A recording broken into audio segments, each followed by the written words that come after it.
हम सभी के अंदर ये डाउट होता है कि यार मेरी इंग्लिश अच्छी नहीं है, मेरी इंग्लिश वीक है, तो मेरा प्लेसमेंट लगेगा या नहीं लगेगा, मैं टेक्निकल इंटरव्यू क्रैक कर पाऊँगा या इंटरव्यूज़ में क्रैक नहीं कर पाऊँगा because of my bad English.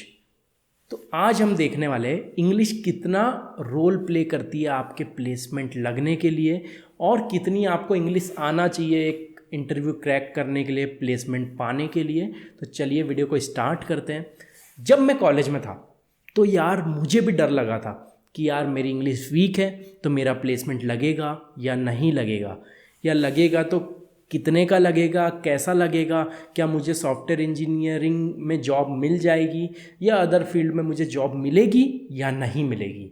ये हम सभी को कॉमन डाउट होता है, जो मुझे भी था और इसके वजह से मुझे फियर भी बहुत था उस समय। तो हम बात करने वाले हैं अलग अलग प्रोफाइल्स, अलग अलग रोल्स की, कि कहाँ पे इंग्लिश कितनी इंपॉर्टेंट है, और अगर आपकी इंग्लिश वीक है या आपको इंग्लिश बोलने में प्रॉब्लम जाती है तो कौन कौन से ऐसे रोल है जहाँ पे इंग्लिश इतनी ज़्यादा इंपॉर्टेंट रोल नहीं प्ले करती और आप बिना इंग्लिश के या थोड़ी सी इंग्लिश सीख के आप अच्छा प्लेसमेंट पा सकते हो, अच्छी कंपनी ज्वाइन कर सकते हो, अच्छा पैकेज क्रैक कर सकते हो।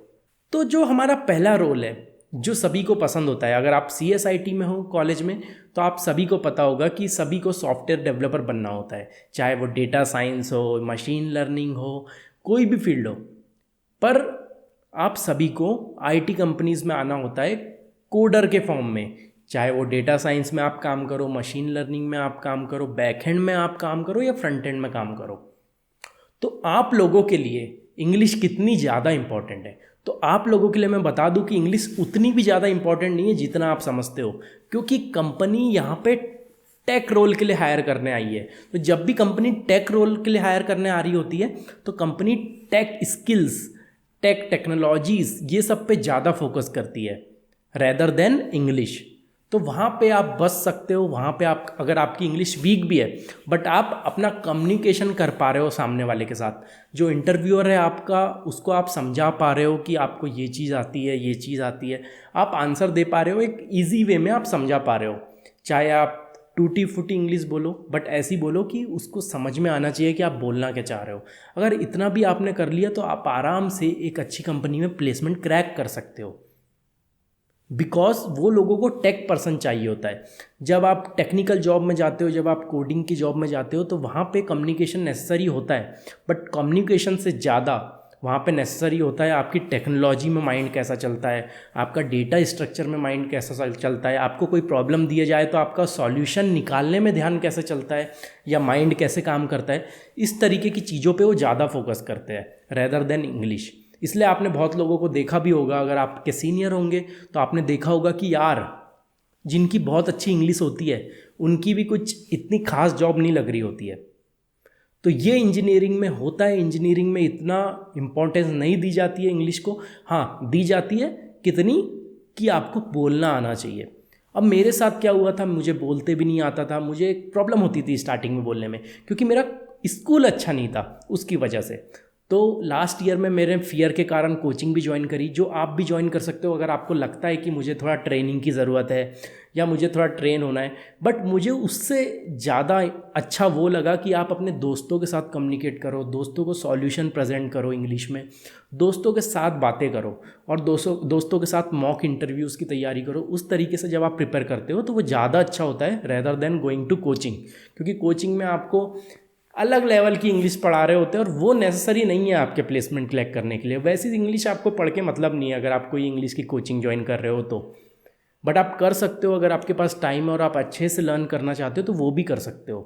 अब बात करते हैं, कुछ ऐसी प्रोफाइल्स होती है जैसे HR की आप प्रोफाइल देखो, और भी बिजनेस एनालिस्ट, और भी ऐसी प्रोफाइल्स आपको मिलेगी जहाँ पे आपकी इंग्लिश का रोल थोड़ा सा इंपॉर्टेंस हो जाता है, क्योंकि वहाँ पे कोडिंग नेसेसरी नहीं होती है। जहाँ पे भी आपकी कोडिंग नहीं आ रही होगी, टेक्नोलॉजी वाली चीज़ें नहीं आ रही होगी, वहाँ पे इंग्लिश का रोल बढ़ने वाला है। ठीक है, तो फिर आपको इंग्लिश आना चाहिए। अगर आप कोडिंग में एक्सपर्ट नहीं हो, आपको कोडिंग में मन नहीं है जाने का, या आपको वो प्रोफाइल ही पसंद नहीं है कि कोडिंग मेरे लिए नहीं है, मैं समझ चुका हूँ, तो उस चीज़ में आपकी इंग्लिश अच्छी होना चाहिए फिर। क्योंकि जो अलग वाली जॉब्स है उसमें टेक नहीं देखा जाता है, तो इंग्लिश देखी जाती है कि आप कम्युनिकेट कैसे कर रहे हो, आप सॉफ्ट स्किल्स देखी जाती है कि आप बात कैसे कर रहे हो सामने वाले के साथ, इस तरीके की चीज़ें वहाँ पे देखी जाती है। ठीक है, तो होपफुली आपको समझ में आया होगा कि हमारे पास अलग अलग प्रोफाइल्स है, अलग अलग प्रोफाइल्स की अलग अलग रिक्वायरमेंट है। कहीं पे इंग्लिश ज़्यादा डिमांड मांग रहे हैं और कहीं पे बिल्कुल लिमिटेड आपको इंग्लिश आती है तो भी काम चल जा रहा है।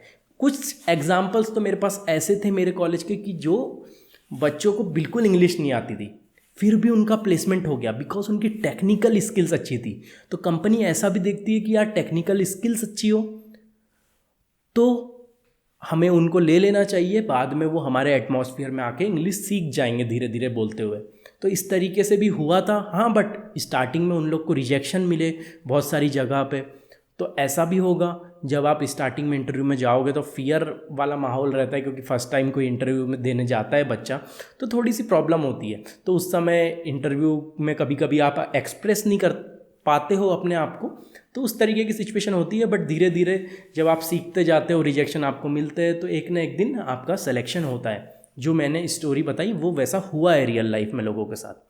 ठीक है, तो होपफुली आपको समझ में आया कि इंग्लिश इतनी इम्पॉर्टेंट नहीं है जितनी सब लोग बोलते हैं कि भाई इंग्लिश के बिना कुछ भी नहीं होगा। तो ऐसा भी नहीं है, थोड़ी बहुत आपको बोलते हुए आना चाहिए, उसके बाद एटमॉस्फेयर कल्चर में आके आप खुद ही सीख जाओगे।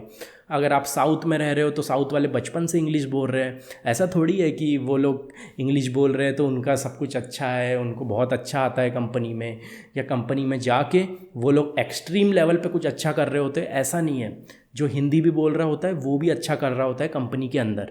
ठीक है, और आजकल तो यार बहुत सारी कंपनीज ऐसी हो गई है जहाँ पे कंपनी के अंदर भी आप हिंदी ही बोलते हो। आपको क्या लगता है, क्या एथिकेट फॉलो करके लोग इंग्लिश में बात करते होंगे? हाँ, मीटिंग में होती है बात, जब आप कोई बाहर की कंपनी में हो और आपके पास कोई बाहर के लोग हो, दूसरे कंट्रीज़ के लोग हो, तो आपको इंग्लिश में ही बोलना पड़ता है, क्योंकि वही एक ज़रिया है कम्युनिकेशन करने का। ठीक है, बट आप जब अपने लोगों से बात करते हो कंपनी के अंदर तो हिंदी ही चलती है। ये रियल फैक्ट है, मैं आपको बता दूं। अगर आप इंडिया में जॉब कर रहे हो तो पक्का है कि हिंदी हर कंपनी में चल रही होगी, और इंडियन स्टार्टअप में जॉब कर रहे हो तो आपकी मीटिंग में भी हिंदी चल रही होगी। ठीक है, तो होपफुली आपको वीडियो समझ में आया होगा। वीडियो समझ में आया होगा तो वीडियो को लाइक कर देना, चैनल को सब्सक्राइब कर देना। ऐसे वीडियो आपके लिए आते रहेंगे। तब तक के लिए टेक केयर, लव यू, सी या, बाय बाय।